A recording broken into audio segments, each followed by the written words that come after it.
Namaku Budi, aku berumur 25 tahun dan saat ini belum memiliki pekerjaan tetap. Aku dua bersaudara, memiliki seorang adik laki-laki yang masih duduk di bangku SMP. Saat ini, aku tinggal bersama kedua orang tuaku dalam kondisi ekonomi yang pas-pasan. Ayahku bekerja sebagai kuli bangunan yang kadang mendapat pekerjaan, kadang tidak. Aku terkadang membantu ayahku, meskipun tidak mendapatkan upah darinya.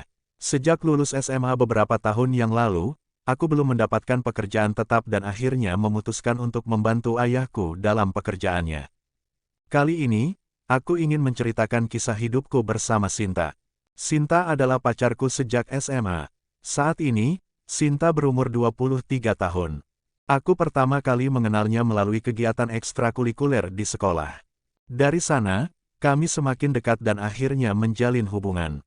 Sinta adalah gadis yang cantik, baik hati, dan selalu terbuka denganku. Kami tinggal satu desa, bahkan sering berangkat dan pulang sekolah bersama. Kami benar-benar saling mencintai dan menyayangi satu sama lain. Namun, nasibku berbeda dengan Sinta. Keluarganya memiliki kondisi ekonomi yang jauh lebih baik dibanding keluargaku.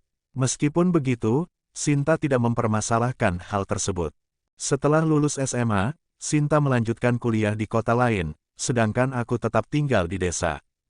Kami memutuskan untuk menjalani hubungan jarak jauh. Setelah 1 tahun berlalu, aku merasa tidak bisa terus seperti ini. Aku ingin memiliki pekerjaan agar bisa membangun masa depan bersama Sinta. Akhirnya, aku mencoba mencari pekerjaan dan mendatangi toko sembako milik Pak Surya, seorang pengusaha sukses di desa kami. Aku meminta pekerjaan kepada beliau dan meskipun awalnya ragu, beliau akhirnya memberiku kesempatan untuk bekerja di tokonya. Pak Surya berpesan kepadaku bahwa aku harus bekerja dengan sungguh-sungguh dan belajar tentang usaha perdagangan. Beliau tidak ingin aku selamanya bekerja di tokonya, melainkan ingin aku mandiri dan membangun usaha sendiri di masa depan. Dengan semangat yang tinggi, aku mulai bekerja dan menabung sedikit demi sedikit. Setelah 2 tahun bekerja, aku semakin memahami dunia usaha dan mulai merencanakan untuk membuka toko sendiri. Suatu hari, aku menerima pesan dari Sinta yang membuatku terkejut.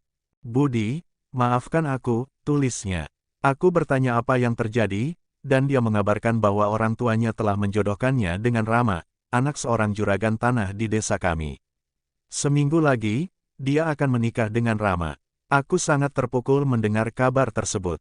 Aku pun mencoba menemui orang tua Sinta dan menyatakan niatku untuk menikahinya. Namun, ayah Sinta dengan tegas menolak dan meremehkan kondisiku yang tidak memiliki cukup harta untuk menghidupi putrinya.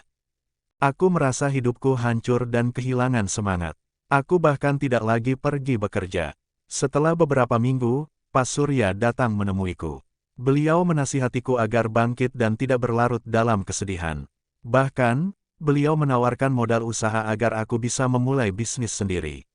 Dengan semangat baru, aku menerima tawaran beliau dan segera membuka toko sendiri. Perlahan-lahan, usahaku berkembang pesat dan menjadi salah satu toko terbesar di desa. Beberapa tahun kemudian, secara tak terduga, Rama datang ke tokoku dan meminta pinjaman uang. Ternyata, ia mengalami kesulitan finansial karena hartanya habis akibat kebiasaannya berjudi. Aku pun meminjamkannya uang dengan harapan dia bisa memperbaiki hidupnya. Namun, beberapa bulan kemudian, saat aku datang menagih, Rama tidak bisa mengembalikan uang tersebut.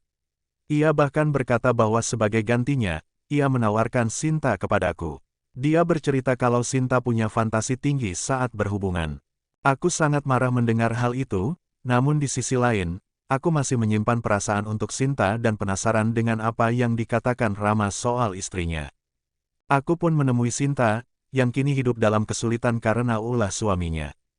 Dengan air mata, Sinta mengungkapkan penyesalannya telah meninggalkanku dan mematuhi keinginan orang tuanya.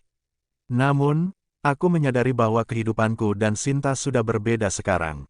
Aku memutuskan untuk tidak lagi terlibat dalam kehidupannya. Aku meninggalkan rumah mereka, mengikhlaskan utang Rama, dan melanjutkan hidupku dengan fokus pada usaha yang telah aku bangun. Aku sadar bahwa masa depan yang lebih baik menantiku, dan aku harus melangkah maju tanpa menoleh ke belakang.